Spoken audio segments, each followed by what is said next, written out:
உலகெங்கும் வாழும் அன்பு தமிழ் நெஞ்சங்களுக்கு வணக்கம். மீண்டும் நெஞ்சு பொறுக்குதலை நிகழ்ச்சியில் உங்களோடு இணைவதில் மகிழ்ச்சி. வாரந்தோறும் ஒரு சமூக தலைப்பினை எடுத்துக்கொண்டு நாம் விவாதித்து கொண்டிருக்கின்றோம். இன்றைக்கு கூட மிக ஒரு முக்கியமான பிரச்சனையை குறித்து நாம் விவாதிக்க இருக்கின்றோம். மாணவ மாணவியரை குறிவைக்கும் போதை பண்டங்களை முற்றிலும் ஒழிக்க முடியுமா முடியாதா என்பதை குறித்து விவாதிக்க இருக்கின்றோம். கல்வி நிலையங்கள் தான் வருங்கால மாணவர்களை உருவாக்குகிறது, வருங்கால சமுதாயத்தை உருவாக்குகிறது. ஒரு நல்ல மனிதனை உருவாக்கக்கூடிய சூழல் வகுப்பறையில் தான் இருக்கிறது. அதனால்தான் ஒரு வகுப்பறை திறக்கின்ற போது ஒரு சிறைச்சாலையினுடைய கதவு மூடப்படுகிறது என்று சொல்வார்கள். ஆனால் ஒரு வகுப்பறை திறக்கப்படுகின்ற போதெல்லாம் பக்கத்திலேயே பல கடைகளும் முளைத்து விடுகிறது என்பதுதான் உண்மை. அதில் என்ன விற்கிறார்கள் என்பது மிக முக்கியம். சமீபத்தில் ஆர்கே நகரில் முதல்வரினுடைய தொகுதியிலேயே ஒரு பெட்டி கடையில் கஞ்சா சாக்லேட்டை சாப்பிட்டதால் மாணவர்கள் 3 பேர் மருத்துவமனையில் அனுமதிக்கப்பட்டிருக்கின்றார்கள். முதலில் மாணவர்களுக்கு இதை எப்படி விற்கலாம், இதற்கு யார் அங்கீகாரம் கொடுத்தது, உணவு கட்டுப்பாட்டுத்துறை என்ன செய்து கொண்டிருக்கிறது, அப்படி பறிமுதல் செய்கிறார்களே அந்த பறிமுதல் செய்தவையெல்லாம் என்ன செய்கிறார்கள், மீண்டும் கடையில் விற்கிறது, அது எப்படி சாத்தியம்? அப்போ இதற்கான ஒரு கும்பல், ஒரு மிகப்பெரிய ஒரு வலைத்தளம் போல ஒரு நெட்வொர்க் மாதிரி இருக்கிறது. இதை ஏன் இவர்களால் கட்டுப்படுத்த முடியவில்லை? இன்றைக்கு வருங்காலத்தினுடைய இருக்கக்கூடிய மாணவர்கள் மனநலம் பாதிக்கப்பட்டிருக்கின்றார்கள், உடல் நலம் பாதிக்கப்பட்டிருக்கின்றார்கள், சமூகத்தால் அவர்களுக்கு பாதிப்பு, குடும்பத்துக்கு பாதிப்பு, இதனால் அவருடைய கல்வி பாதிக்கப்படுகிறது. வாழ்க்கையினுடைய எதிர்காலம் மிகப்பெரிய கேள்விக்குறியாக இருக்கிறது. வெறும் மாணவர்களுடைய பிரச்சனையாக மட்டும் இதை பார்க்கக்கூடாது. ஒரு குடும்பத்தினுடைய பிரச்சனை இருக்கிறது, ஒரு நாட்டினுடைய பிரச்சனை இருக்கிறது, ஒரு எதிர்கால சமுதாயத்தினுடைய மிகப்பெரிய பிரச்சனை இருக்கிறது. ஆகவே இதற்கு எல்லாம் என்ன தீர்வு, இதை எப்படி முற்றிலும் ஒழிக்க முடியுமா முடியாதா என்பதை குறித்து தான் நாம் விவாதிக்க இருக்கின்றோம். நம்முடைய நிகழ்ச்சிக்கு வந்திருக்கக்கூடிய சிறப்பு விருந்தினர்களை நான் உங்களுக்கு அறிமுகம் செய்து வைக்கின்றேன். சென்னை மாநகர சிறு வியாபாரி சங்கங்களினுடைய கூட்டமைப்பு, அதனுடைய பொதுச் செயலாளர் திரு கருணாநிதி அவர்கள் வந்திருக்கிறார். மிகப்பெரிய சமூக பொறுப்புடன் பல்வேறு நல்ல கருத்துக்களை வெளிப்படுத்தக்கூடிய வழக்கறிஞர் திரு பெல்சன் அவர்கள் நம்முடைய இருக்கின்றார். இதுபோன்று போதை பழக்கத்தினால் பாதிக்கப்பட்டவர்கள், அவர்களுக்கு என்ன மாதிரியான ஆலோசனை செய்வது, அவர்களை எப்படி மறுவாழ்வு மையத்திலிருந்து மீட்பது என்று மனநல ஆலோசகராக செயல்படக்கூடிய குயின் எலிசபெத் மேரி அவர்கள் நம்முடைய இருக்கின்றார். தான் இந்த பழக்கத்தினால் பாதிக்கப்பட்டு இப்பொழுது மற்றவர்களுக்கு மறுவாழ்வு செய்யக்கூடிய அந்த மறுவாழ்வு மையத்தினுடைய தலைவராக இருக்கக்கூடிய திரு தமிழ்வேந்தன் அவர்கள் நம்முடைய. உண்மையாகவே இந்த போதைப்பொருள் எந்த விதமான பாதிப்பை ஏற்படுத்துகிறது, இதை எப்படி நம்மால் முற்றிலும் ஒழிக்க முடியுமா இல்லை முடியாதா, இதற்கு பின்னால் இருக்கக்கூடிய விஷயங்கள் என்ன என்பதெல்லாம் குறித்து ஒரு ஆவணப்படம் இருக்கிறது. அந்த ஆவணப்படத்தை பார்த்துவிட்டு நாம் விவாதத்தை தொடரலாம். இளைஞர்கள் பெரியவர்களின் மதுபோதை கலாச்சாரத்தில் கஞ்சா சாக்லேட் வழியாக பள்ளி மாணவர்களையும் இணைத்திருக்கிறது நம் தமிழகம். நமது முதல்வரின் தொகுதியான தண்டையார்பேட்டையில்தான் இந்த கஞ்சா சாக்லேட் கலாச்சாரத்தை கட்டவிழ்த்து விட்டிருக்கிறார்கள் வடமாநில வியாபாரிகள். வட சென்னையின் குடிசை தொழிலாக காலூன்றி வளர்ச்சி பெற்றிருக்கும் இந்த போதைப் பொருட்கள் தடையின்றி வலம் வருவதற்கு உணவு பாதுகாப்புத்துறை அதிகாரிகளும் ஓர் காரணம் என்கிறார்கள் அப்பகுதி வாழ் மக்கள். கடந்த ஓராண்டாகவே போதை சாக்லேட் விவகாரம் சென்னையில் தொடங்கி தமிழகம் முழுவதும் அவ்வப்போது பேசப்பட்டு கொண்டிருந்தாலும் இது பற்றிய உண்மைகள் மறைக்கப்பட்டதால் இன்று பாதிப்புக்கு ஆளாகி இருக்கிறார்கள் அரசு பள்ளி மாணவர்களான முருகன், சூர்யா. பான் பராக், பான் மசாலா, ஹான்ஸ், மாவா, குட்கா, பாங்கு போன்ற போதைப் பொருட்களின் விற்பனை தங்கு தடையின்றி நடைபெற்று கொண்டிருக்கிறது. வழக்கம்போல் ஒரு சம்பவம் நடந்து முடிந்த பின்னரே விழிப்புணர்வு, ரெய்டு என்று களத்தில் இறங்கும் அதிகாரிகள் இந்த விவகாரத்திலும் மாணவன் சுருண்டு விழுந்த பின்னரே முழித்திருக்கிறார்கள். அதன் தொடர்ச்சியாக ரெய்டு, வழக்குப்பதிவு, கைது செய்தல், கைப்பற்றுதல், சீல் வைப்பு என்று நடத்தி இருக்கிறார்கள். பள்ளி மாணவர்கள் தொடங்கி கல்லூரி மாணவர்கள் வரை இந்த போதைப்பொருள் உபயோகிப்பு இளைய தலைமுறையின் எதிர்காலத்தை பாழாக்குவதை அரசு உணர்ந்தால் சரி. மாணவர்கள் விரும்பி உண்ணும் உணவுப் பொருட்களில் உயிரை வாங்கும் கலப்படம் நடப்பது மன்னிக்க முடியாத குற்றம். வருங்கால தலைமுறைகளின் கனவு சிதையாமல் இருக்க கடிவாளம் போடுமா அரசு? பொறுத்திருந்து பார்ப்போம். இந்த போதை பழக்கத்திற்கு எப்படி அடிமை ஆகிறார்கள், இதை நம்ம இதுக்கு நம்ம என்ன பண்ண முடியுது, முற்றிலும் ஒழிக்க முடியுமா? இப்போ வந்து விற்கக்கூடியவங்க என்ன பண்ணிட்டாங்கன்னா, இப்போ மாணவர்கள் எதெல்லாம் விரும்ப ஆரம்பிக்கிறாங்கன்னு முதல்ல பார்க்குறாங்க. முதல்ல அதை பார்த்து அந்த வகையில் நம்மளால் அவங்களுக்கு எந்த ஒரு பாதிப்பை ஏற்படுத்த முடியும், எந்த விதமான போதை பழக்கத்தை உள்ளே வந்து கொண்டு வர முடியுன்ற ஒரு நோக்கத்தை பார்த்துட்டு அதன் பிறகு அதில் வந்து எந்த போதையை செலுத்த முடியுமோ அந்த போதையை செலுத்தி விற்க ஆரம்பிக்கிறாங்க.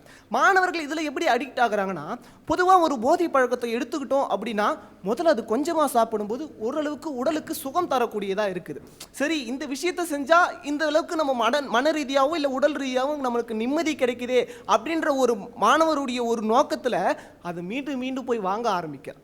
மீண்டும் மீண்டும் வாங்க போய் ஆரம்பிக்கிறதுல கொஞ்சம் கொஞ்சமாக ஆரம்பித்த அந்த ஒரு விஷயம் அது அதிகமாக உடலில் அந்த போதை பழக்கத்தினுடைய அந்த இது வந்து அதிகமாக போகும். ஸ்டூடெண்ட்ஸை இன்றைய கால இளைஞர்களை வந்து அட்ராக்ட் பண்ணுறாங்கன்னா அவங்களுக்கு பிடிச்ச ஆக்டர் அவங்க வந்து அந்த விளம்பரத்தில் வந்தா எனக்கு அந்த ஆக்டர் ரொம்ப பிடிக்கும், ஸோ நான் அவங்களுக்காகவாச்சும் அதை போய் வாங்கி சாப்பிடணுன்னு ஒருத்தன் சாப்பிடுவான். இன்னொருத்தன் என்ன சொல்லுவான், டேஸ்ட் நல்லா இருக்கு அப்படின்னு சொல்லி ஒரு குறிப்பிட்ட ஒரு 5 பேர் இருந்தது 15 பேர் அப்படி பெரிய பெரிய சர்க்கிளாக வந்து ஃபார்ம் ஆகும். இப்படி தான் வந்து இளைஞர்களை வந்து அட்ராக்ட் பண்ணுறாங்க. ஃபஸ்ட்டு இது வந்து எப்படி ஈர்க்கப்படுகிறார்கள் நம்ம கேட்கும்போது ஆக்சுவலாக இது வந்து அந்த அடலசன்ட் பீரியட். இயற்கையாகவே இந்த ஒரு பருவத்தில் வந்து ஒரு தேடல் ஒன்று இருக்கும், ஒரு க்யூரியாசிட்டி, என்ன இருக்குது புதுசாக என்ன பண்ணலாம். ஸோ அந்த ஒரு ஆர்வமே வந்து அவங்களுக்கு இருக்குது. இது போக ஆக்சுவலாக பார்த்திங்கன்னா பிஹேவியர் பேஸ்டு தான் நம்ம சொல்லணும். நடத்தையிலேருந்து அவங்க வந்து ஆக்சுவலாக சின்ன வயசுலேருந்தே அவங்களுக்குள்ள ஒரு ஆட்டிடியூட், இதுதான் ஒரு கண்ணோட்டம், இப்படி தான் வாழ்க்கை, ஃப்ரெண்ட்ஸ் மத்தியில் ஒரு சமுதாயத்து மத்தியில் நான் வந்து ஒரு தைரியமானவன், என்னால் முடியும் அப்படின்றத I have to prove my self.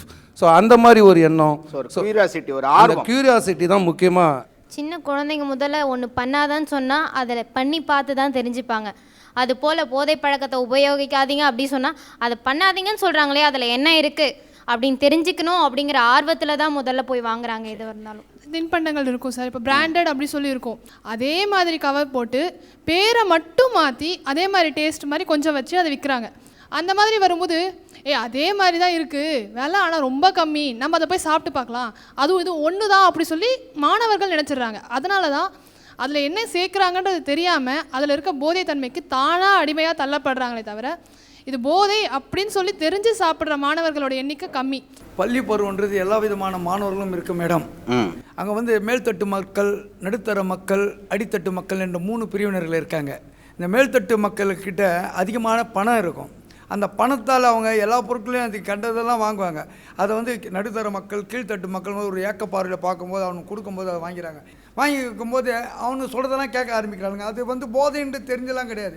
அது ஒரு தின்பண்டம் என்ற ஒரு மாயையில் தான் வந்து சிக்கி அந்த தின்பண்டத்தை சுவைக்கிறன்ற ஒரு இதில் தான் பண்ணுறாங்க. இது அந்த கையில் அந்த ஸ்கூல் போகிற பசங்கிட்ட கையில் பைசாக்களை கட்டுப்படுத்தி பேரண்ட்ஸ் வந்து அனுப்பிச்சாங்கன்னாவே ஒரு விழிப்புணர்வு வரும். மேல்தட்டு மக்கள் அவங்கள்ட்ட அதிகமான காசு இருக்கும். அந்த சூழ்நிலை என்ன பண்ணுவாங்க, அவங்க வந்து ஃப்ரீயாக கொடுக்கும்போது ஒரு காலகட்டத்தில் நட்புக்கும் அடிமையாகின்றான், இந்த பொருளுக்கும் அவன் அடிமையாகக்கூடிய ஒரு சூழல். ரொம்ப வேலிட் பாயிண்ட். பேரண்ட்ஸ் வந்து ஜாபுக்கு போகிறாங்க அப்படின்னா இப்போ அந்த இடத்துல வந்து அந்த மாணவன் வந்து அவனோட சூழல் வந்து பார்த்திங்கன்னா தனிமையான வாழ்க்கையாக இருக்கும் அவனுக்கு.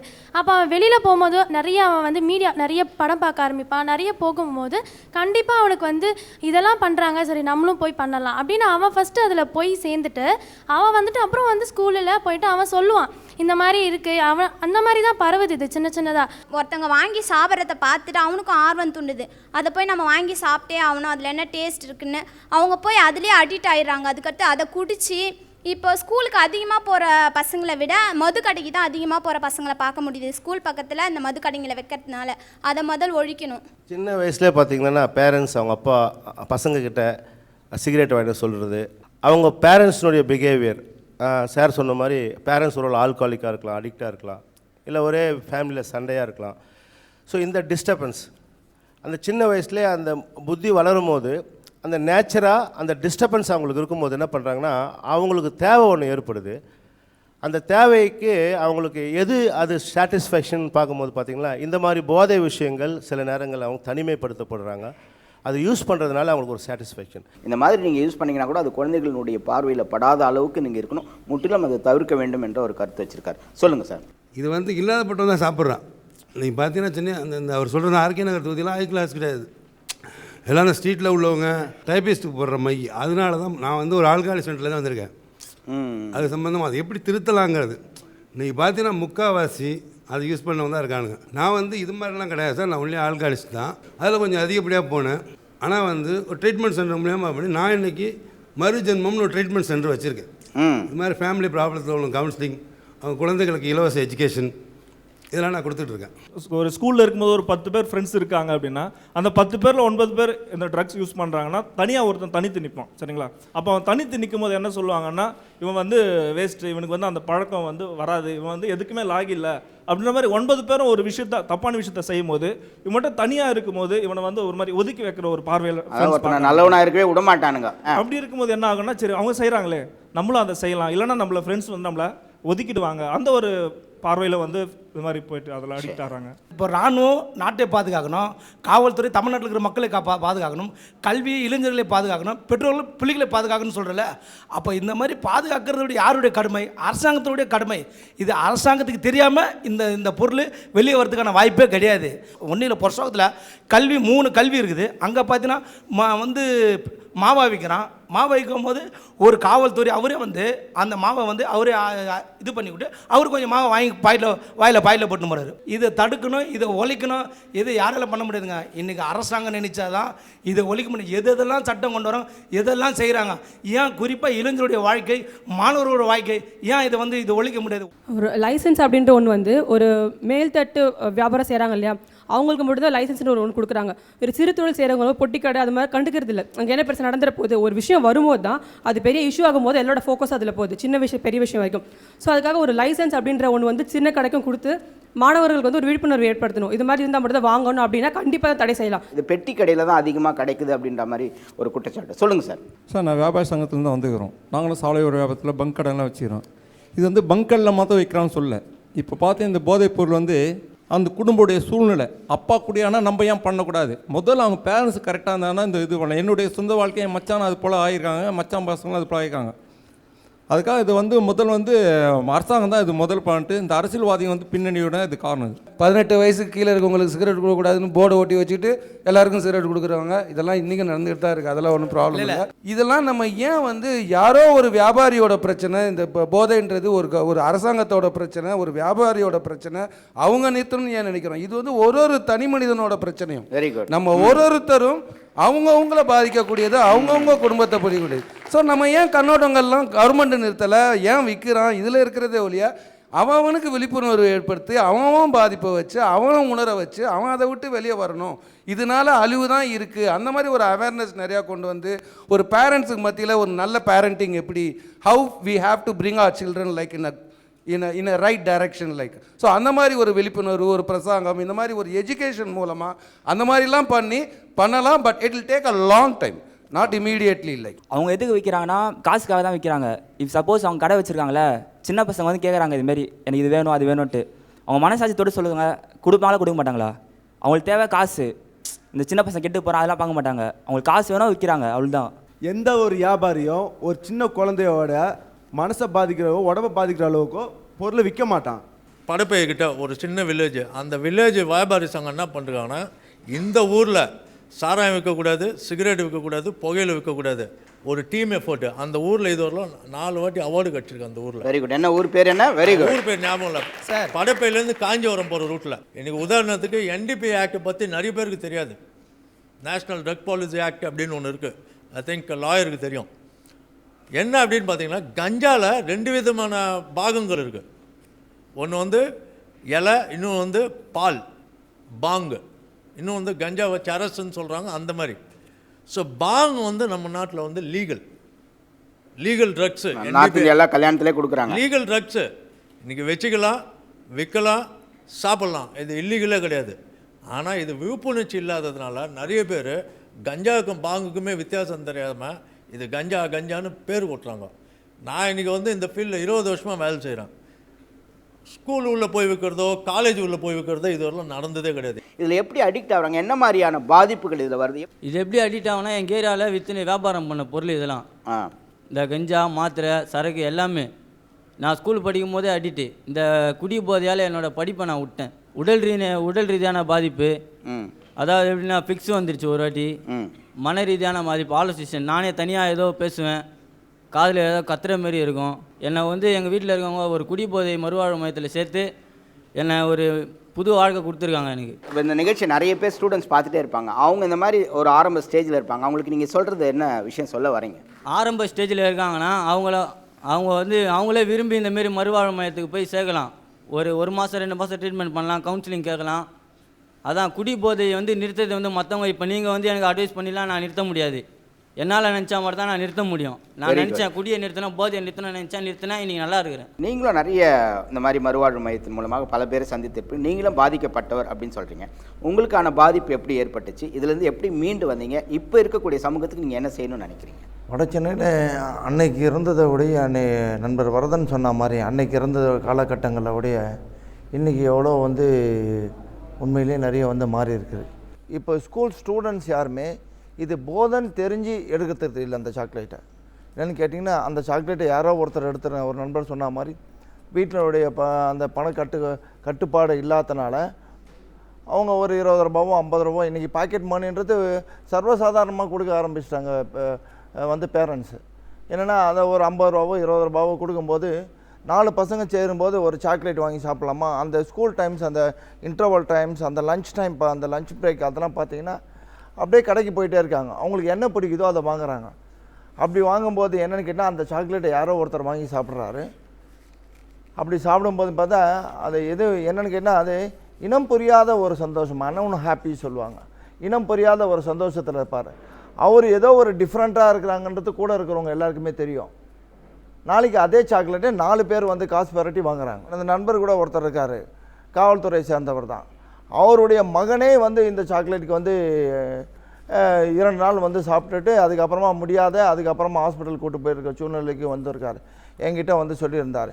இந்த மாதிரி டைமில் தான் நான் வந்து 88, 87 வந்து அப்போலாம் வந்து ப்ரௌன் சுகர் எடுத்து ரொம்ப அதிகமாக இருந்தது.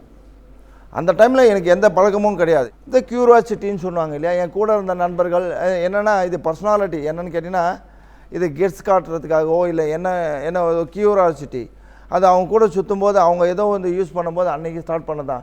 ஒரு சிகரெட் தெரியாது, பீர் தெரியாது, பிராந்தி தெரியாது, அன்றைக்கி ஸ்டார்ட் பண்ணதான். இது என்னன்னு பார்த்தீங்கன்னா என்னுடைய வாழ்க்கையே அல்டிமேட்டாக 3 போட்டுச்சு. Brown sugar. ஆமாம், ப்ரௌன் சுகர். என்னன்னு கேட்டால் எல்லாமே என்னுடைய ஸ்டடீஸ் போயிடுச்சு. இப்போ சொன்ன மாதிரி என்னுடைய family damages, financially, spiritually, physically, mentally, இது எல்லா ரீதியாகவும் பாதிக்கப்பட்டாச்சு. ராக் பாட்டம் சொல்லியாச்சு. ராக் பாட்டம் என்ற ஸ்டேஜ் வந்தாச்சு. அவ்வளோதான் வாழ்க்கை, அவ்வளோதான் போயிடுச்சு, அவ்வளோதான் இனிமேல். ஏன்னா என்னுடைய பெத்த தாய் தகப்பனுக்கே தெரியும் நான் செத்து போயிடுவேன். என்னோடய கூட பிறந்த அண்ணன் தம்பிக்கே தெரியும் நான் செத்து போயிடுவேன். கல்யாணம் ஆகிடுச்சு, குழந்தை இருக்குது. ஏன்னா இவங்களுக்கே தெரியும், என்னுடைய இன்க்ளூடிங் என் ஒய்ஃப்க்கு தெரியும் நான் செத்து போயிடுவேன். என் மதர்-இன்-லாவுக்கு தெரியும் நான் செத்து போயிடுவேன். சொசைட்டிக்கு தெரியும் நான் செத்து போயிடுவேன். எல்லாருக்குமே தெரியும் நான் செத்து போயிடுவேன். ஆனால் எனக்கு மட்டும் தெரியாது நான் செத்து போயிடுவேன்.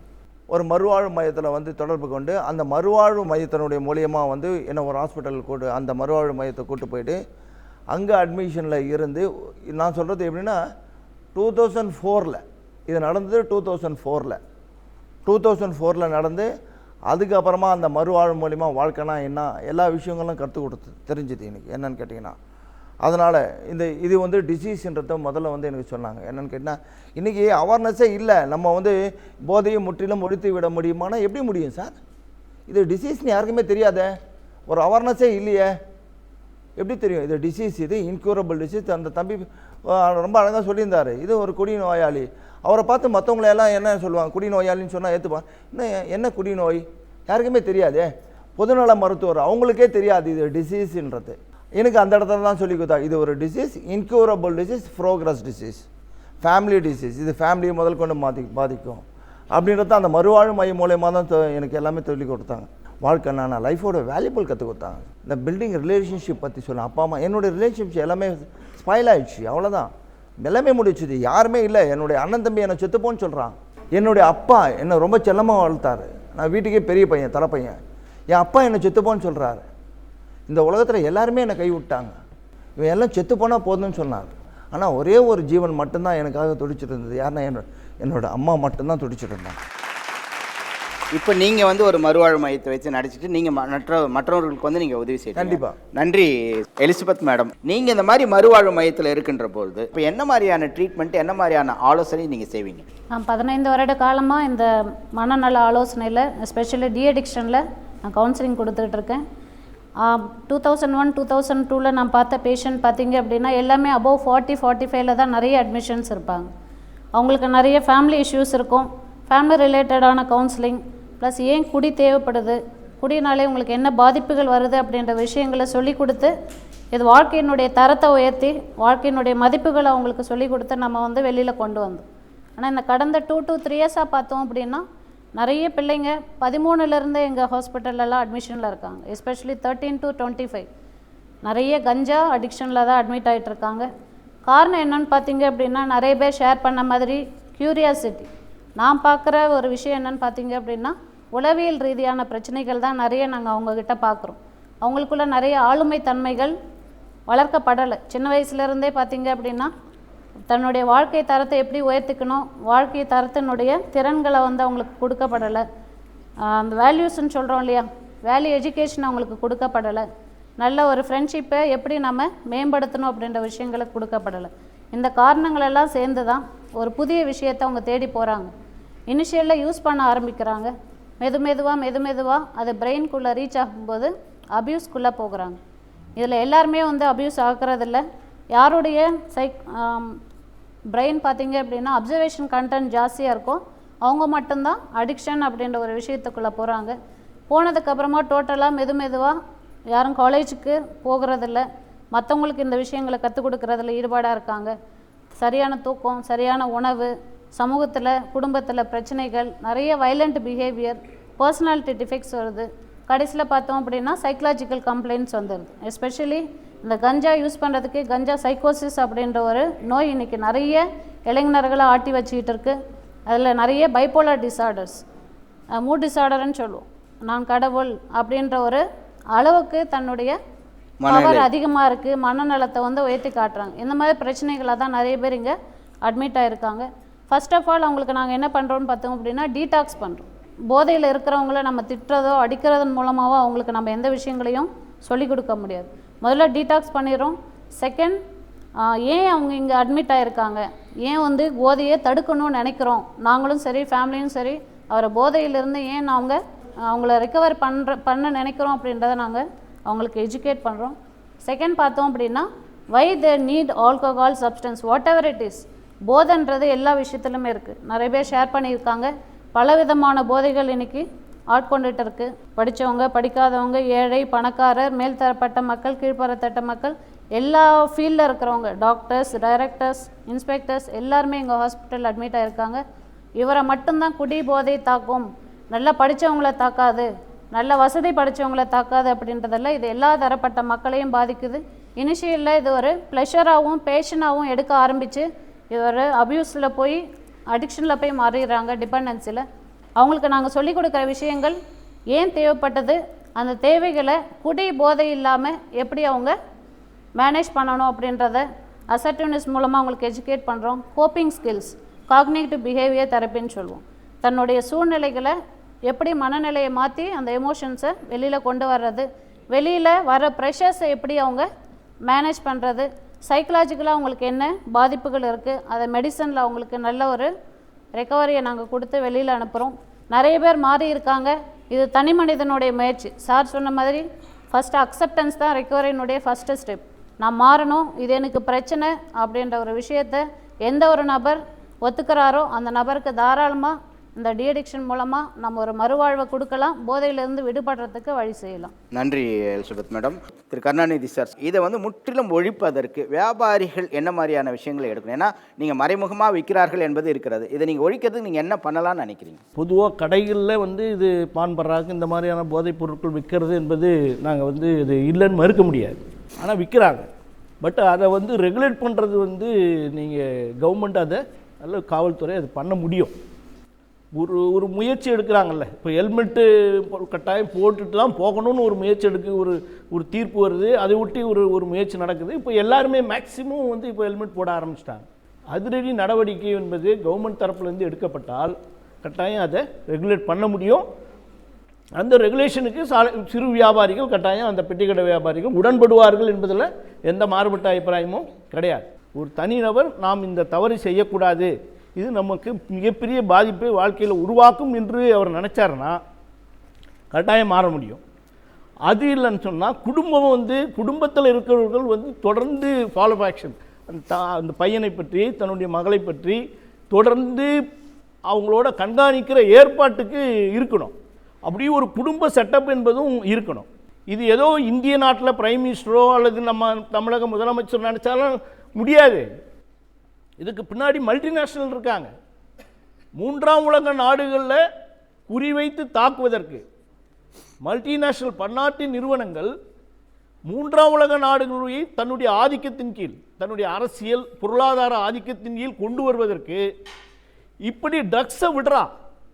ட்ரக்ஸ் வந்து இந்த மூன்றாம் உலக நாடுங்க முழுதும் கடத்தல் பண்ணுற ஏற்பாடு என்பது எல்லா இடத்துலையும் நடந்துகிட்ருக்கு. இந்தோனேஷியாவில், பிலிப்பைன்ஸில், தாய்லாந்தில், நேபாளில் எல்லா இடத்துலையும் நீங்கள் எடுத்து பார்த்தீங்கன்னா உலகம் முழுதும் இந்த ட்ரக்ஸு வந்து எல்லாத்தையும் கடத்தல் பண்ணிகிட்டே இருக்கான். சில தீவிரவாதிகளுக்கு இந்த ட்ரக்ஸ் உட்பட கொடுத்து அவனை என்கரேஜ் பண்ணுற ஏற்பாடு உட்பட மல்டிநேஷ்னல் பண்ணிகிட்டு இருக்கான். ஸோ இதுக்கு பின்னாடி ஒரு பெரிய அரசியல் இருக்குது, இன்டர்நேஷ்னல் லெவல்லையும் இருக்குது. நீங்கள் பார்த்தீங்கன்னா திட்டமிட்டு நம்முடைய மாணவர்கள் இப்போ பள்ளி மாணவர்கள் பெரிய அளவுக்கு அடிபடுது. குறிப்பாக ஐஐடி போன்ற நிறுவனங்களில், ஐஐடிலாம் நம்ம நாட்டினுடைய பிரெயின், அங்கே தான் பிரெயின் உருவாக்கப்படுது. ஐஐடியில் வந்து ட்ரக்ஸை கொண்டு வந்து இறக்குறான், ப்ரௌன் சுகர், இராயின் கொண்டு போய் இறக்குறான். நீங்கள் பார்த்தீங்கன்னா +2ல் டிகிரிலாம் வந்து ஃபஸ்ட் கிளாஸ் வாங்கின மாணவர்கள், நல்ல மெரிட்டில் வாங்கின மாணவர்கள் அந்த ஐஐடியில் போகும்போது அங்கே ட்ரக்ஸுக்கு அடிமையாகி கிட்டத்தட்ட அவனுடைய பிரெயின் மழுங்கி போய் நம்ம நாட்டுக்கே பயன்படாத ஒரு மூளையாக, அதையும் மீறி நம்ம ஆட்கள் வெளியே வரும்போது அவனை அப்படியே தூக்கிட்டு போகிற ஏற்பாடு என்பது இருக்குது. நம்ம நாட்டுக்கு பயன்படாமல் தூக்கிட்டு போகிற ஏற்பாடும் இருக்குது. இப்படி ஒரு மல்டிநேஷ்னலுடைய ஒரு மிகப்பெரிய சதி பின்னாடி இருக்குது. நம்ம மாணவர்களை திட்டமிட்டு நம்ம நாட்டினுடைய வளர்ச்சியை தடுப்பதற்காக, குறிப்பாக ட்ரக்ஸு, செக்ஸு, வயலன்ஸ், இந்த மூன்றும் இளைஞர்களை மாணவர்களை உடனடியாக கைவி பிடிக்கிற ஏற்பாடு. ஒரு விழிப்புணர்வோடு நம்மை பாதுகாத்துக் கொள்வதற்கான ஒரு முயற்சி தனிநபரும் பண்ணணும், குடும்பமும் பண்ணணும், அரசாங்கமும் பண்ணணும். ஆனால் அதே நேரத்தில் பின்னாடி இருக்கக்கூடிய இந்த ஆபத்தை நாம் புரிந்து கொண்டு அதற்கு எதிராக நாம் வந்து ரெஸ்ட்ரிக்ட் பண்ணாலும் ஒழிய நாம் நினைக்கிற ரிசல்ட்டு கிடைக்காது. சரி, இப்போ அந்த போதைப் பொருட்களை வந்து பறிமுதல் செய்கிறார்கள். பறிமுதல் செய்து மறுபடியும் அதே கடையில் அதை எப்படி மறுபடியும் விற்கிறாங்க மறைச்சி வச்சு? இதுக்கு ஏன் நீங்கள் வியாபாரிகள் சங்கத்தினுடைய இதை வந்து நீங்கள் விற்காதீங்க, நம்ம குடும்பத்தை பாதிக்குது, நீங்கள் ஏன் ஒரு சின்ன ஒரு ஆக்ஷன் எடுக்கக்கூடாது? சார், நாங்கள் வியாபாரிகளை வந்து எஜுகேட் பண்ணுறோம். கட்டாயம் இதை விற்கக்கூடாது என்று நாங்கள் தொடர்ந்து எஜுகேட் பண்ணுறோம். ஆனால் ஒரு சிலர் தான் நீங்கள் நினைக்கிற மாதிரி ஏதோ ஒரு சம்பவம் நடக்குது, ஒரு கடையில் நடக்குது, குறுக்குப்பேட்டையில் ஒரு கடையில் பீகார்லேருந்து கொண்டு வந்தாங்கன்னு சொல்லிட்டு ரிப்போர்ட் வருது, பிடிக்கிறாங்க. எல்லாம் ஏதோ ஒரு கடையில் நடக்கிறத வச்சு பொதுமையாக்கக்கூடாது. எல்லா கடையிலையும் இது இருந்தாலும் நான் என்ன சொல்கிறேன்னா அதை ரெகுலேட் பண்ணக்கூடாது. நாங்கள் என்ன தான் எஜுகேட் பண்ணாலும் வியாபாரிகள் வந்து அவங்களுக்கு அன்றாடம் தேவையை ஒட்டி வருமானம், லாபம் இதை நோக்கி போயிட்டு இருக்கக்கூடிய வியாபாரிகள் மத்தியில் நாம் சொல்லக்கூடிய ஒவ்வொரு இந்த விஷயம், இந்த ஆலோசனையும் அவங்க மத்தியில் குறைந்தபட்சம் அதை ஏற்றுக்கொள்ளக்கூடியவர்கள் செய்கிறாங்க. சில பேர் அதை மீறி பண்ணும்போது அதை தடுக்கிற ஏற்பாடு என்பது நம்ம அதை சார்ந்திருக்கக்கூடிய கவர்மெண்ட் பண்ணும்போது தான் நடக்கும். நன்றி சார். இது விற்கிறாங்க, அதனால் தடுக்க முடியல, அது அவர்களாக திருந்த வேண்டும் என்று தான் உங்களுடைய ஒட்டுமொத்த கருத்தாக இருக்குது. திரு பெல்சன், நீங்கள் ஒரு முக்கியமான வழக்கறிஞராக இருப்பதனால ஒரு ஐஎஸ்ஐ முத்திரை கிடையாது இந்த வித்த சாக்லேட்டு. இதுக்கு பின்னாடி ஒரு கேங்க் இருக்குது அப்படின்னு சொல்கிறாங்க.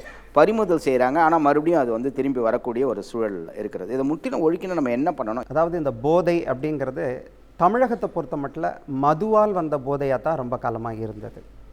ஆக மட்டற்ற மகிழ்ச்சி அப்படின்னு தமிழில் சொல்கிறது மட்டுங்கிறது மது. ஆக மட்டு கள் உண்தல்ங்கிறது தமிழருடைய கலாச்சாரமாகவே இருந்திருக்குது. ஆனால் உங்களுக்கு தெரியும், கல்லில் 7% தான் சாராயம் இருக்கிறதா சொல்கிறாங்க. ஆர்கே நகரில் நடந்ததை கொஞ்சம் நம்ம அதை கொஞ்சம் பிரித்து பார்க்கணும். என்ன அப்படின்னா, ஒன்று அது போதைப் பொருள் கலந்தது அப்படின்னு நம்ம சொல்கிறோம். ஆனால் அது வந்து ஊடக செய்தியை வச்சு பார்க்கும்போது பாங்குன்னு வடநாட்டில் அவங்களுடைய விருந்துகள்லேயே கூட குறிப்பாக இன்னும் நம்ம ஊரில் முன்னாடி வெற்றிலை பாக்கு கண்டிப்பாக இருக்கும் சாப்பாட்டு முடித்த உடனே. அவங்க ஊரில் அந்த பாங்கோட கலந்து ஒன்று. இன்னொன்று கிழக்கு இந்தியா, அதாவது இந்த 7 மாநிலங்கள் சொல்கிறோம் இல்லையா, அங்கேயே இது ரொம்ப இயல்பான ஒரு பொருள். ஆக இந்த பாங்கை கலந்து இந்த மிட்டாய்கள் அங்கிருந்து விற்கப்பட்டு குறிப்பாக வடநாட்டினரால் இங்கு சென்னை போன்ற நகரங்களில் அது பரவி இருக்கிறதாகவும் நாம் ஊடகம் மூலம் கேள்விப்படுறோம். இது ஒன்று.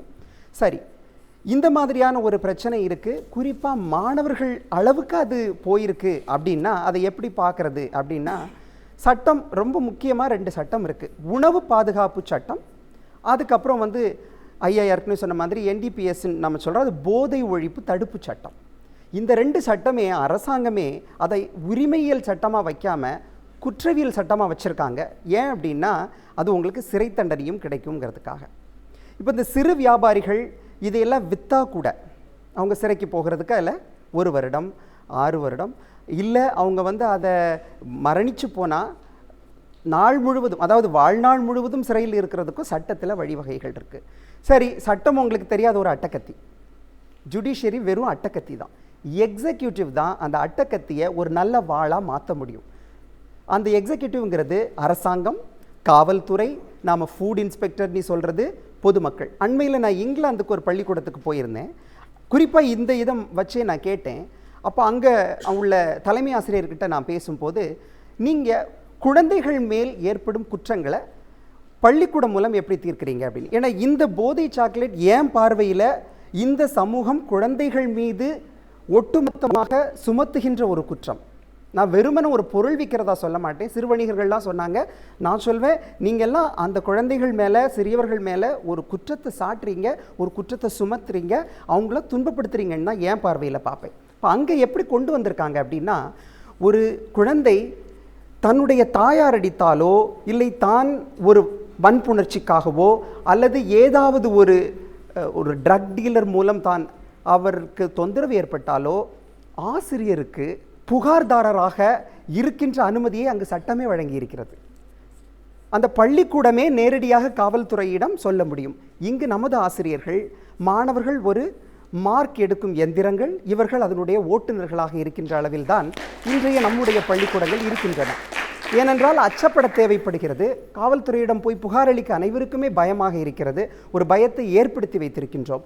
ஆகவே நம் அன்பர்கள் எல்லோரும் சொன்னோம், நாம் தனிப்பட்ட முயற்சியில் இதை செய்ய முடியும் என்று. முடியாது. சட்டங்கள் மிகவும் கடுமையான சட்டங்கள். நான் சொன்னது போல் 10 லட்சம் ரூபாய் அபராதம் இருக்கிறது, உங்களுக்கு ஆயுள் தண்டனை இருக்கிறது, உங்களுக்கு திரும்ப திரும்ப நீங்கள் விற்கும் பட்சத்தில் உங்களை முற்றிலுமாக தடை செய்ய வழிவகை இருக்கிறது, விற்பவருக்கு தண்டனை இருக்கிறது, உற்பத்தி செய்பவருக்கு தண்டனை இருக்கிறது. ஆகவே இந்த இடத்தில் இங்கிலாந்தில் இருந்த அந்த உரையாடலோடு ஒப்பிட்டு பார்க்கிறேன். அங்கு முதியோர்களுடைய எண்ணிக்கை அதிகமாகிவிட்டது, இளையோர்கள் இல்லை. ஆகவே இந்த பன்னாட்டு நிறுவனங்களுக்கு இந்தியா ஒரு சந்தையாக இருக்கிறது. ஆகவே இது போன்ற போதைப் பொருட்களை, தமிழர்களுக்கு பழக்கமில்லாத இந்த பழக்க வழக்கங்களை பல்வேறு வழிகளில் இங்கே கொண்டு வருகிறார்கள். நம்முடைய உணவு பாதுகாப்பு சட்டமே என்ன சொல்கிறது என்றால், கர்நாடகா, தமிழ்நாடு, இது போன்ற குறிப்பாக பெனின்சுலார் நாடுகள் என்று சொல்கிறோமே, இவைகள் தான் முக்கியமாக சரக்குகள் உள்ளே வருவதற்கான வாய்ப்புகள் இருக்கின்றன, குறிப்பாக கிழக்காசியாவிலிருந்து. இங்கெல்லாமே ஒரு உணவு சோதனை கூடம் கண்டிப்பாக இருக்க வேண்டும் என்றிருக்கிறது. இந்த உணவு சோதனை கூடத்தை நீங்கள் எடுத்துக்கொண்டால் இவையெல்லாம் 19வது நூற்றாண்டு தரத்தில் தான் இருக்கின்றன. தனியார் நிறுவனங்களோ அதிக அளவில் இருக்கின்றன. ஆகவே எவ்வளவோ வரி வசூலிக்கும் அரசு, இந்த ஒவ்வொரு பொருளுக்கும் கோடிக்கணக்கில் வசூலிக்கும் அரசு, அதை இது போன்ற தரமான ஒரு உணவு சோதனை சாவடியை ஏற்படுத்துவதற்கும், அங்கே ஒரு உருப்படியான ஃபுட் இன்ஸ்பெக்டர்ஸை வைப்பதற்கும், அந்த இன்ஸ்பெக்டர்ஸ்னுடைய எண்ணிக்கையை வளப்படுத்துவதற்கும் நாம் அனைவரும் கூட்டு சேர வேண்டும். அதில் முக்கியமான ஒன்று என்னவென்றால், நாம் வாக்களிக்கும் போது மிக்சி கிரைண்டருக்காக மட்டும் வாக்களிக்காமல் இது போன்ற நம் பிள்ளைகளை, நம்மளுடைய எதிர்காலத்தை பாதிக்கின்ற திட்டங்களை ஒரு அரசு முன்வைக்கிறதா என்பதையும் பார்த்து வாக்களிக்க வேண்டும் என்பது என்னுடைய தாழ்மையான. நன்றி. நீங்கள் ஒரு பேரண்ட் வீட்டில் அடித்தா போய் ஸ்கூலில் சொல்லலாம், ஸ்கூல் வெளிநாட்டில் நடவடிக்கை எடுக்கக்கூடிய அளவுக்கு இருக்கிறது. அது நம்ம இந்தியாவிலும் வர வேண்டும் என்ற ஒரு அற்புதமான கருத்தை பதிவு செய்திருக்கீங்க. இந்த போதைப் பொருளை என்ன பண்ணால் இதை முற்றிலும் ஒழிக்கலாம்? குடியினால் போதையினால் பாதிக்கப்பட்டவங்களுக்கு இந்த மறுவாழ்வு மையங்களை அணுகி அவங்களுக்கு அந்த சிகிச்சை கொடுத்து அவங்களுக்கு ஒரு நல்ல புது வாழ்க்கையை கொடுக்கணுன்ட்டு நான் கேட்டுக்கிறேன் சார். பேரண்ட்ஸோடைய சப்போர்ட் கண்டிப்பாக வேணும் சார். பேரண்ட்ஸோடைய கேர்லெஸ்னஸ் தான் மெயின் விஷயம். சமுதாய ரீதியாக நாங்கள் இந்த மறுவாழ்வு மையம் நடத்துறது மணி மோட்டிவ் கிடையாது. மெயின் விஷயம் எங்களை பார்த்துக்கிறதுக்கு, எங்களை காப்பாற்றிக்கிறதுக்கு, எங்களை சான்றவங்களுக்கு நல்ல செய்யறதுக்காக நடத்திட்டுருக்கோம். De addiction, drug addiction, alcoholism, இதுக்குன்னு ஒரு எஜுகேஷன் சப்ஜெக்ட் ஸ்கூல் லெவலில், காலேஜ் லெவலில் நம்ம அங்கேருந்தே எடுத்துகிட்டு போனோம். இப்போ புதுசாக வரவங்கள தடுக்கலாம். ஆல்ரெடி இருக்கிறவங்களுக்கு விழிப்புணர்ச்சி, இது மாதிரி ட்ரீட்மெண்ட் இருக்குது, விடுவு உண்டு, சில சுய உதவி குழுக்கள் இருக்குது, அந்த மாதிரி ஒரு விழிப்புணர்ச்சி. ஸோ எஜுகேஷன் தான் இதுக்கு ரொம்ப இம்பார்ட்டன்ட். இது தனி மனிதன் அவனோட அவேர்னஸ் அவன் தெரிஞ்சு மாறினா தான் முடியும். ஆக்சுவலாக ஏதாவது ஒரு அன்னெசரி ஒரு ஃபியர் ஆகணும் ஒரு குடிகாரனுக்கு, ஏதாவது ஒரு ஸ்ட்ரகிள் ஆகணும், ஃபேமிலிலையோ இல்லை எக்கனாமிக்கலையோ இல்லை ஆக்குபேஷன்லையோ. இல்லை ஏதாவது ஒரு வழியில் இல்லை ஃபிசிக்கல்லையோ ஏதோ ஒரு டேமேஜ் ஆனால் தான் அவன் வந்து குடியை நிறுத்துறதுக்காவது ட்ரை பண்ணுவான், இல்லைன்னா சான்ஸே கிடையாது. இப்போ வந்து வீட்டில் பெரியவங்களே இல்லை, அம்மா அப்பா போயிடுறாங்க, வீட்டில் இருக்க பெரியவங்க முதியோர் இல்லத்தில் தான் இருக்காங்க. ஸோ அதெல்லாம் வந்து அவாய்ட் பண்ணணும். நன்னெறி கல்வி சின்ன வயசுலேருந்தே எல்லாத்தையும் வந்து குழந்தைங்களுக்கு வந்து சொல்லி கொடுக்கணும். இதுவே நம்ம போதைப் பொருட்களை வந்து முற்றிலும் ஒழிக்க முடியலனாலும் படிப்படியாக குறைக்கணும்னா, இப்போ நான் ஊரில் ஸ்கூல் பக்கத்தில் இருக்குது அப்படின்னா அதை வந்து ஊரை தள்ளி ஒதுக்குப்புறமாக வைக்கிறாங்க. அப்படி வச்சா வைக்கணும். அந்த மாதிரி வச்சா தான் வந்து போய் பசங்களுக்கு மாணவர்களுக்கு கூடிய சீக்கிரம் விரைவில் வந்து அது ரீச் ஆகாது. ஸோ இந்த கடைகளை வந்து தள்ளி வைக்கணும் அப்படின்றீங்க. வேற ஸ்கூலில் இருந்தே ஒரு அவேர்னஸ் வேணும். அப்படியே இது வந்து சும்மா விட்டுறக்கூடாது. அவேர்னஸ் வந்து எப்போவுமே கொடுத்துட்டே இருக்கணும். ஸ்டூடெண்ட் இப்போ நெக்ஸ்ட் டைம் ஒரு ஸ்டூடெண்ட் கிட்ட கேட்டால் அதை பற்றி அவன் எதிர்ப்பு சொல்கிற அளவு ஒரு விழிப்புணர்வு தேவை. சரி, தவறு செய்கிறவங்களை விட தவறு செய்ய தூண்டுறவங்களுக்கு தான் தண்டனைங்கிறாங்க. ஆனால் அதை விற்பனை செய்கிறவங்களே என்னவோ நல்லா தான் இருக்காங்க, அதை வாங்கி உபயோகிக்கிறவங்க தான் நாசமாக போகிறாங்க. அதனால் விற்பனை செய்வது வந்து முற்றிலும் தவிர்க்கப்பட வேண்டும். கவர்மெண்ட் மட்டும் இல்லாமல் ப்ரைவேட் ஸ்கூல்ஸ் அண்ட் காலேஜில் கூட இந்த மாதிரி வீக்லி ஒரு தடவை வந்து இந்த மாதிரி அவேர்னஸ் ப்ரோக்ராம் வைக்கலாம் சார். ஸ்கூல்ஸ் அண்ட் காலேஜஸ் பக்கத்தில் இருக்க குப்பைகள் அகற்றுற மாதிரி பக்கத்தில் இருக்க மாவா கடை இந்த மாதிரி போதை பண்டங்கள் விற்கிற கடைகளை அப்புறப்படுத்தணும் சார். கண்டிப்பாக ஒரு அரசாங்கத்தில் வந்து தமிழ், இங்கிலீஷ், அறிவியல், சமூக அறிவியல் அப்படின்ற ஒரு ஒரு ஒரு கட்டுக்கோப்பான ஒரு பாடத்திட்டம் இருந்து கொண்டிருக்கிறதோ அது மாதிரி போதை பழக்கத்திற்கான ஒரு பாடத்திட்டம் நம்முடைய கல்வி திட்டத்தில் வந்ததுன்னா கண்டிப்பாக இதை வந்து முழுமையாக வெரி குட் அழிக்கலாம் பாடத்திட்டத்திலே இருக்கணும் அப்படின்றாரு. இன்று அரபு நாட்டிலே கசகசா என்கக்கூடிய ஒரு பொருள் கஞ்சா பொருளாக மதிக்கப்படுகிறது. அது வந்து போதை தரக்கூடிய வஸ்து. அந்த கஞ்சா பொருளை அரபு நாட்டில் எங்குமே விற்கவும் முடியாது, கொண்டும் செல்ல முடியாது, அவர்கள் இறக்குமதியும் செய்வது இல்லை. இதே போன்று நமது இந்திய அரசாங்கம் செய்தால் எல்லாவற்றையும் நிச்சயமாக தடுக்க முடியும். அவன் ட்ரீட்மெண்ட் சென்டர்லேருந்து வெளில வந்தால் அவன் இடத்த விட்டு வேறு இடத்துல இருக்கணும். ஒன்று, அவன் போகும்பொழுது எல்லாத்தையும் இழந்தான் போவான். அவனுக்கு ஒரு ஜாப் ரெடி பண்ணி கொடுக்கணும். அவன் ஃபேமிலிக்கு ஒரு கவுன்சிலிங் கொடுத்து அவங்கள வாட்ச் பண்ணணும் சென்டர். அப்போ தான் ஃபுல் அடிக்டில் இருந்து ரொம்ப அற்புதமா சொன்னார். அதாவது ஒரு ஜாப் கொடுக்கணும், அவன் அந்த வேலையிலேருந்து மாற்றக்கூடிய விஷயங்கள் பண்ணணும். அந்த ஏரியாவில் என்றைக்குமே நம்ம குடிகாரரை தான் பார்ப்பாங்க. இல்லை அது உண்மை அது கரெக்டான விஷயம். ஸ்கூலில் காலேஜஸில் வந்துட்டு அவங்களுக்கு ஒரு மனநல ஆலோசகர் கண்டிப்பாக நியமிக்கணும் அப்படின்னு சொல்லிட்டு நியமித்தாங்க அப்படின்னா கண்டிப்பாக என்ன செய்யலாம்னா இனிமே வந்து அந்த போதைப் பொருட்கள்லாம் உள்ளே வராமல் கண்டிப்பாக தடுக்க முடியும். அவை நிச்சயமாக ஒரு மனநல ஆலோசகர் இருந்தால் இந்த மாதிரியான பழக்கத்தில் இருக்கக்கூடிய மாணவர்களை மீட்டெடுக்கலாம். இந்த போதைப் பொருளை இது தடுப்பதுக்கு அரசாங்கம் நினைச்சாதான் முடியும், காவல்துறை நினைச்சாதான் முடியும், மற்ற யாராலையும் இதை மாற்ற முடியாதுங்க. இப்போ இருக்கிற ஸ்கூல்ஸில் வந்துட்டு வெறும்னே சப்ஜெக்டை மட்டும் கான்சன்ட்ரேட் பண்ணாமல் எல்லா ஸ்கூல்லையும் not only schools colleges also satsang கண்டிப்பாக இருக்கணும். அப்போ அப்படி இருந்ததுன்னா பசங்களுக்கு ஒரு நல்ல எண்ணம் இருக்கும். ஃபேமிலியில் வந்து பேரண்ட்ஸ்க்கும் சில்ட்ரன்ஸ்க்கும் நல்ல ரிலேஷன்ஷிப் இருக்கும். அவங்களால மட்டும்தான் அதை ஐடென்டிஃபை பண்ண முடியும். ஸ்கூல் காலேஜில் போய் நிறையா சோஷியல் ஒர்க்கர், அதாவது MSW படிச்சுட்டு சைக்காட்ரிக் கவுன்சிலர்ஸ் இருப்பாங்க, மனநல ஆலோசகர் ஒன்று அதை அப்பாயின்மெண்ட் பண்ணணும். கல்லூரியில் ஸ்கூலில் நடத்தக்கூடிய பாடங்களில் இதுக்காக போதை யூஸ் பண்ணுறதுனால ஏற்படக்கூடிய பாதிப்பை பற்றி டீச்சர்ஸோ சாருங்களோ குழந்தைங்களுக்கு டைம் கிடைக்கும் போது எடுத்து சொன்னால் இதை பற்றி கொஞ்சம் கம்மி பண்ண என்ன பாதிப்பு வரணும்னு சொல்லணும். ஸ்கூல்லலாம் வாரத்தில் ஒரு PT கிளாஸ் இருக்கு, காலேஜுக்கு அதுக்கு வாரத்தில் ஒரு நாளை இந்த ஆள் பாதிக்கப்பட்ட பெற்றோருக்கு பேரண்ட்ஸ் எப்படி பாதிக்க அந்த குழந்தைக்கு லைவாக அந்த படம் மூலிமா போட்டு காமிச்சிட்டா அந்த பசங்களுக்கு உடனே கிளிக் ஆகும், இதால் இவ்வளோ பாதிக்கிறாங்களோ அப்படி கேட்கலாம். அரசாங்கமே இந்த மாதிரி ஒரு மறுவாழ்வு மையம் நிறைய வச்சாங்கன்னா எடுத்துகிட்டு போய் உடனே சொல்லி சேர்த்துருவாங்க இல்லைங்களா, திருந்த வாய்ப்பு இருக்குது. இந்த குடியை வந்து நம்மளால் நிறுத்த முடிஞ்சால் மட்டும் தான் நிறுத்த முடியும். இந்த பொட்டி கடை, மாவா கடை எவ்வளோ கிடைக்குது அதெல்லாம் ஒழிச்சா மட்டும் நம்மளால் நிறுத்த முடியாது. தமிழ்வேந்தன், நம்ம என்ன பண்ணணும் இதை முற்றிலும் ஒழிப்பதற்கு, அதை மட்டும் சொல்லுங்கள். பிசிஷியன், ஜென்ரல் பிசிஷியன், பொது நல மருத்துவர் அவர் ப்ரிஸ்கிரைப் பண்ணுற மெடிசனே ஏதோ ஸ்லிப்பிங் டோஸோ ஏதோ ஒன்று வந்து ட்ரக்ஸாக எடுத்துகிட்டு இருக்காங்க. அதையும் தாண்டி போனீங்கன்னா ஸ்டேஷ்னரி வெரைட்டிஸ்லே அதையே ட்ரக்ஸாக எடுத்துகிட்டு இருக்காங்க பசங்க. இன்னொன்று கேட்டால் ஃபியூலே ட்ரக்ஸாக எடுத்துகிட்டு இருக்காங்க. இது எந்த விதத்தில் பார்த்தாலும் போதையை முற்றிலுமாக ஒழிப்பது என்பது சாத்தியமற்றது. இது ஃபர்ஸ்ட் ஆஃப் ஆல் வந்து ஒரு அவேர்னஸ், ஒரு விஷயம் ஒன்று இருந்தால் தான் இதை வந்து குறைக்கவே முடியும். இன்றைக்கி ஐடி ஃபீல்டில் பண்ணுறாங்க சார், அவேர்னஸ் கூப்பிட்றாங்க சார், கொஞ்சம் வந்து எங்கள் கம்பெனியில் வந்து அவேர்னஸ் ப்ரோக்ராம் பண்ணித்தர முடியுமா? பண்ணித்தரோம். இதை ஏன் கவர்மெண்ட் காலேஜஸில் பண்ண மாட்டுறாங்க? ப்ரைவேட் காலேஜஸில் 1-2 கூப்பிட்றாங்க. இதை ஏன் கவர்மெண்ட் காலேஜஸில் பண்ண மாட்டாங்க? ஸ்கூலில் இப்போ ஒருத்தவங்க சொன்னாங்க இல்லையா, அந்த இடத்துல சைக்காலஜிஸ்ட் கண்டிப்பாக நியமிக்கலாம். பசங்க எப்படி இருக்காங்கன்றது வந்து தெரியப்படுத்துறதுக்கு அதுவும் நியமிக்கலாம். ரீபத் ஃபவுண்டேஷன்ற மறுவாழ்வு மையத்தை நடத்திட்டு வர்றேன். 9-10 ஆண்டுகளாக நடத்திட்டு வர்றேன். இன்றைக்கி தமிழ்நாடு மதுபோதை மறுவாழ்வுகள் சங்கத்தோட தலைவராக இருக்கேன். என்னுடையது என்னன்னு கேட்டிங்கன்னா, நான் இதை சர்வீஸ் மைண்டோடு தான் மட்டும்தான் பண்ணிகிட்டு இருக்கேன். ஏன்னு கேட்டிங்கன்னா, என்னுடைய சங்கத்தில் உறுப்பினர்கள் அனைவருமே என்னென்னா சர்வீஸ் மைண்டோடு தான் இருக்காங்க. அவங்களுக்கு பிஸ்னஸ் தனியாக வச்சுருக்காங்க, எல்லாம் பண்ணிகிட்ருக்காங்க. அவங்க என்னன்னு கேட்டால், யாம் பெற்ற இன்பம் இந்த வையகமும் பெற வேண்டும். நன்றி. என்ன பண்ணணுமா இது வந்து தடுப்பதற்கு நம்ம என்ன பண்ண? இது மனநல சம்மந்தப்பட்ட பிரச்சனையினால தான் ஒரு நபர் வந்து குடிபோதையை சார்ந்திருக்க வேண்டிய கட்டாயத்தில் இருக்காங்க. இது எல்லா தரப்பினருமே, அதனால தான் இது எல்லா தரப்பினருமே பாதிக்குது. ஸோ நம்ம அதிகமாக உடல் நலத்துக்கு கவனம் கொடுத்துக்கிட்டு இருக்கோம். ஸோ இதுக்கப்புறமாவது எல்லா தரப்பினருமே எல்லா இடத்துலையுமே எல்லா கல்வி நிறுவனங்களாக இருக்கட்டும், ஃபேமிலிஸாக இருக்கட்டும், சொசைட்டியாக இருக்கட்டும், மனநலத்துக்கு நாம் அதிகமாக முக்கியத்துவம் கொடுத்தோம் அப்படின்னா கண்டிப்பாக நம்ம இந்த போதையை தேடக்கூடிய பயணத்தை நம்ம கட்டுப்படுத்தலாம். ரெண்டாவது, பேரண்ட்ஸ் வந்து நிறைய வேல்யூஸை எஜுகேட் பண்ணுறோம், ஃபாலோ பண்ணுறதில்ல. ஸோ நாம் ரோல் மாடலாக இருந்து நம்ம பிள்ளைங்களுக்கு நிறைய விஷயங்களை கற்றுக் கொடுக்கணும்னு நான் விரும்புகிறேன். அடுத்தது பார்த்தோம் அப்படின்னா, இந்த ஸ்கூல்ஸ்லலாம் நிறைய எஜுகேஷ்னல் விசிட்டுன்னு வைக்கிறாங்க, இந்த ஃபேக்ட்ரிஸ் விசிட் பண்ணுறது. ஸோ இந்த மாதிரி ரீஹாப் சென்டர்ஸ், சைக்காட்ரிக் சென்டர்ஸை ஸ்கூல் சில்ட்ரன், காலேஜ் சில்ட்ரனை விசிட் பண்ண வச்சோம் அப்படின்னா என்ன பாதிப்புகள்ன்றதை லைவாக நம்ம அங்கே பார்த்தோம் அப்படின்னா அவங்களுக்குள்ள ஒரு விழிப்புணர்வு கண்டிப்பாக வரும். இதை நம்ம தாராளமாக தடுக்கலான்றது என்னுடைய கருத்து. நன்றி மேடம். மாதிரி ரிஹாபிலிட்டேஷன் சென்டருக்கும் கூப்பிட்டு போகும்போது தான் இதனுடைய பாதிப்பு என்ன, எப்படி இருக்காங்க என்பது மாணவர்களுக்கு தெரியும் என்பது அழகான கருத்து. கருணாநிதி சார், இண்டிவிஜுவலுக்கு பொறுப்பு இருக்குது, ஃபேமிலிக்கு பொறுப்பு இருக்குது, சட்டத்துக்கு பொறுப்பு இருக்குது, காவல்துறைக்கு பொறுப்பு இருக்குது, கவர்மெண்ட்டுக்கு பொறுப்பு இருக்குது, ஸ்டேட் கவர்மெண்ட்டுக்கு பொறுப்பு இருக்குது, சென்ட்ரல் கவர்மெண்ட்டுக்கு பொறுப்பு இருக்குது, எஜுகேஷன் பண்ணக்கூடிய கல்வி நிலையங்களில் அவங்களுக்கு பொறுப்பு இருக்குது, எல்லாருக்கும் பொறுப்பு இருக்குது.